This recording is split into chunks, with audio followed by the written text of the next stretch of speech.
Being honored with the MTV Global Icon Award is surreal. Music mogul's dreams might soon be turning into a nightmare. A nightmare of drugs, guns, killings, most importantly, sex trafficking.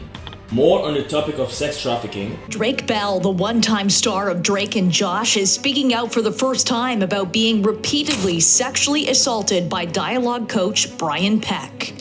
The abuse was extensive, and it got pretty brutal. The global industry of human trafficking, including child sex trafficking, is estimated to be worth $150 billion annually. A quick Google search straight away confirms the staggering number that Ryan Garcia, the American professional boxer, just cited. Human trafficking and sex trafficking both steal a plea in today's time, and sex trafficking the common denominator for today's video. I need to look left or right because I'm a bit scared. On his live, Garcia stated three main disturbing facts. The US is the first nation that consumes child sex material. The International Labour Organization estimates about 1.2 million children are trafficked every year. Who's having all these babies? I don't even know. The global human trafficking and sex trafficking industry ranks about 150 billion annually. I think my country needs some of that money. Yeah. Garcia mentioned that the way this system works, it involves powerful and rich individuals that indulge in those activities and therefore keep each other accountable and wouldn't tell on each other. In his words, Jeffrey Epstein isn't the only island, and anyone who talks about it is hunted like him or Kanye. In the night I hear them talk, all the stories I ever told. That guy. Now, Drake. No. Not Drake, Drake Bell. Shocking revelation as Drake Bell spoke up about countless abuse he suffered at his time with Nickelodeon. As he starred in the show Drake and Josh, a late 90s to early 2000s show, Drake met Brian Peck in 1999, who became his dialogue coach and befriended him to begin his grooming process. Unfortunately, Drake did not wish to go into deep details. Yeah, here you're gonna have to use your imagination. Drake recalls having to stay for sleepovers at Brian Peck's place while aged only 15. Brian Peck made sure he became Drake's person of reference. He'd drive him to auditions, act as a mentor, went to terrifying lengths to keep Drake under his control. 1,000 kids are ready to take your place, so the suffering went on until Drake could not keep it to himself anymore. On an infamous phone call, he let all his sorrows go and told his mother. Another flabbergasting topic on the matter, Peck had a signed self-portrait painting of John Wayne Gacy. For those who don't know, that guy was an American serial killer who notoriously raped over 30 young males in the 70s.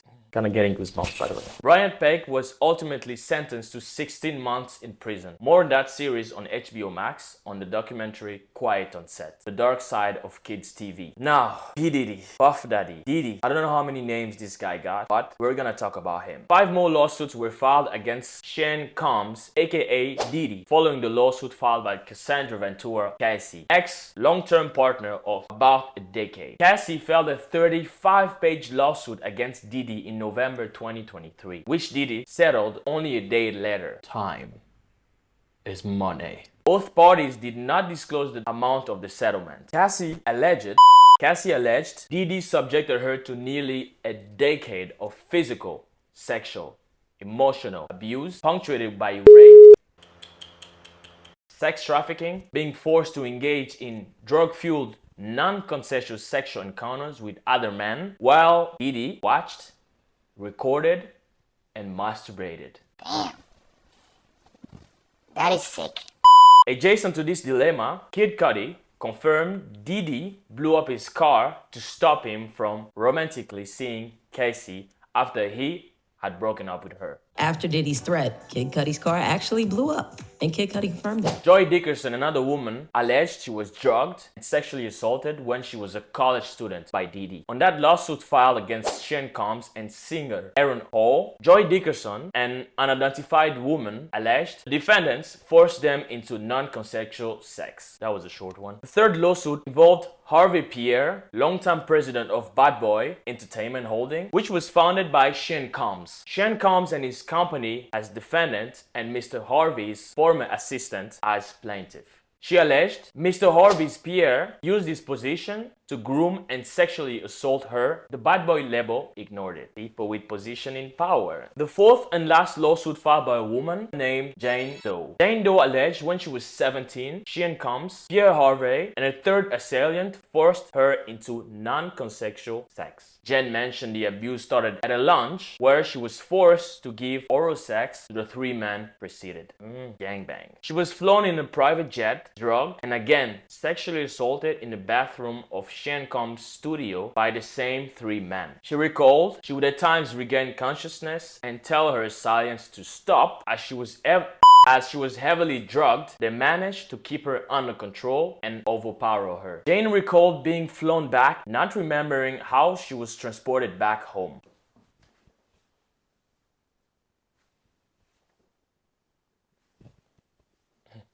Diddy allegedly not only assaulted women, but men too. If you're wondering what's in my jacket, I can show it to you. Wait. It's nothing. Sorry. The most recent lawsuit with 14 parties has the plaintiff Rodney Jones, also known as Lil Rod, against Sean Combs, Diddy, Justin Dior Combs, Sean Combs' son, Ethiopia Abdomarian, former CEO of defendant Motown Records, the parent company of defendant Love Records, Lucian Charles Grange, the CEO of defendant Universal Music Group, Christina Coram, Chief of Staff to Sean Combs, Combs Global Enterprises, Chalice Recording Studios, Love Records, Universal Music Group, Motown Records, Combs Global Enterprises, John and Jane Does, rapper Young Miami's cousin, and ABC Corporation. I wonder what's a cousin doing there. A truly horrifying account of events is treated in the present lawsuit, linking to even Michael Jackson's death. That's where it gets dark. I need to take off my suit for a little bit. On September 12, 2022, Sean Combs held a writers and a producers camp at Chalice Studio. Sean Combs, Justin Combs, Justin's friends, G, were present. Other musicians were also there. During one evening, a heated argument happened between Sean Combs, G Combs, and G moved out of the studio and into a restroom nearby where Jones, the plaintiff, was seated. And he recalls hearing several gunshots. Then saw Sean Combs, G Combs exiting the room, only to go find writer G laying in fetal position, while other musicians and artists watched and did nothing to help. He urged them to call the ambulance. As law enforcement got to the place, Sean Combs instructed that G was shot outside the studio by a drive-by assailant. Also made everyone on his team corroborate his theory, including Jones. While living with Combs, was subjected to repeated unwanted groping and touching of his anus. I don't know about that. In various locations, including LA, New York, Florida, and the United States Virgin Islands. Keep seeing my shadow move. I am alone. So there's no problem. It's just a video. Additionally, Jones was coerced into working in Combs' bathroom while Combs showered naked, which made Jones uncomfortable due to his Christian and heterosexual beliefs. Despite expressing his discomfort to Combs' chief of staff, she dismissed his concerns, downplayed the incidents as friendly behavior. Don't worry, he's just trying to be your friend. Nothing to worry about. Trust me. Jones believes Christina Coram enabled Combs' actions and may have been complicit in attempting to groom him into accepting a homosexual relationship. It's far gone. Combs exploited Mr. Jones' admiration for music producer Stevie J to manipulate him into engaging in homosexual acts. Combs even went as far as showing Jones a video of Stevie J engaging in anal sex without condom. Okay. Claiming it was a common practice in the music industry, Combs boasted about his own sexual encounters with famous individuals including Stevie J and promised professional rewards, a Grammy Award, in exchange for Mr. Jones' participation in homosexual activities. On Thanksgiving Day 2022, at Mr.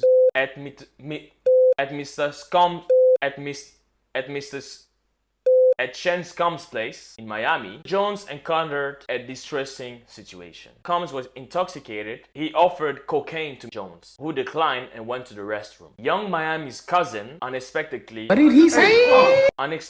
entered and sexually assaulted Jones. Despite Jones' rejection, she persisted, even attempting to initiate sexual intercourse in front of Combs and his staff. The incident was captured in video. Throughout this time with Combs, Jones was transported from California to New York, Florida, and the United States Virgin Islands. Jones was forced to solicit sex workers and perform sex acts to the pleasure of Combs. On February 4th, 2023, Combs forced Jones to bring prostitutes and sex workers back to his home in Miami, Florida. This is just a bit too much.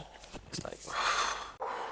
In Miami, Florida, on Thanksgiving night, 2022, Combs invited Jones and DeForest Tyler to join him in the studio bathroom, where he requested a $100 bill to do cocaine together. Jones, feeling frightened, didn't have the money. Combs postponed the drug use. Later that night, Combs instructed Jones to procure sex workers from Booby Trap on the river. Jones complied, but Combs coerced him into participating in unwanted sexual activities with these individuals.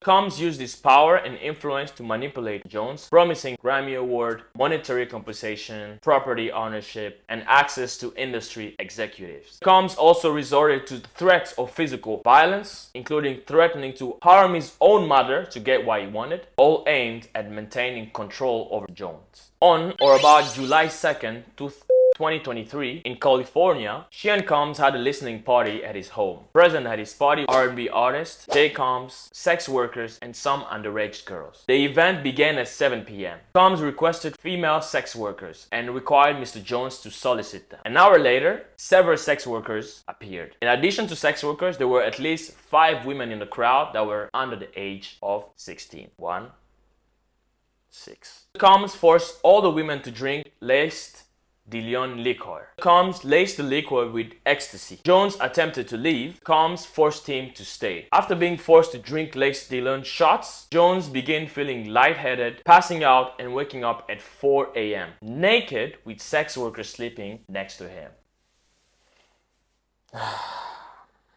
Sean tried to groom Jones into having homosexual acts with actor and producer Cuba Gooding Jr. while on a yacht. Jones worked on the Love album for a total of 13 months and was only offered about $29,000 for 9 songs without the publishing rights. Sean bragged about being behind the New York shooting in 1999 that involved rapper Shine and then girlfriend Jennifer Lopez, I Ain't Your Mama, mentioning his head of security, Fahim Muhammad, has the power to make people and problems disappear. The other defendants aided, participated, and profited from Sean Combs' enterprises that indulged in sex trafficking of underage girls, illicit use of drugs, lace strings, and sex workers. Sean Combs, head of staff, always instructs to keep beverages separate for women, himself, his artists, and his invitees. If you're a dog, you get this. If you were a woman, you get this. These are the names of the celebrities mentioned in the lawsuit. Stevie J, music, producer, and television personality. I redact the name of a Philadelphia rapper who dated Nicki Minaj, possibly rapper Meek Mill. A Grammy Award-winning R&B singer who had trouble with law enforcement after assaulting a Bajan billionaire, whose name was also redacted. Young Miami, Prince Harry, Bishop T.D. Jakes, Casey Ventura, Georgia Mass, Donald Lawrence, the Clark sisters, Smokey Norfolk, DeForest Tyler, Joe's Cruz. This same Fahim Mohammed had worked with Michael Jackson previously, and he was also his head of security. He was only 21. So this new lawsuit just came out that shows tons of evidence that P. Diddy, Puff Daddy, has been running a sexual blackmail operation very much like Jeffrey Epstein, but in the rap and music industry for basically 30 years. And in that lawsuit, we learned that his head of security while he's running the sexual blackmail ring is this guy named Fahim Muhammad, who before working for Diddy was the head of security for Michael Jackson when he was only 21. My question is, how did he become head of security of the king of pop when he was only 21 at the time? Now, here's the best part. Check this out. This is in all of his bios, by the way, but we're pointing it out now. In 2008, Fahim graduated from Sacramento State University with a Bachelor's of Science degree in Business Administration with a concentration in real estate and marketing. Okay? Do you realize what's wrong with that yet? Anything coming to mind? When did Michael Jackson die? June 25th, 2009. Jackson died from cardiac arrest caused by a propofol and benzodiazepine overdose, caused by his doctor, apparently. Hold up. Hold the phone. Pause. Why is a dude who just graduated college last year with a business and real estate degree the head of security for the king of pop, for Michael Jackson, the most famous musician of all time? I know it's a serious matter, but I thought if I add a little bit of fun to it, then makes it a little more bearable.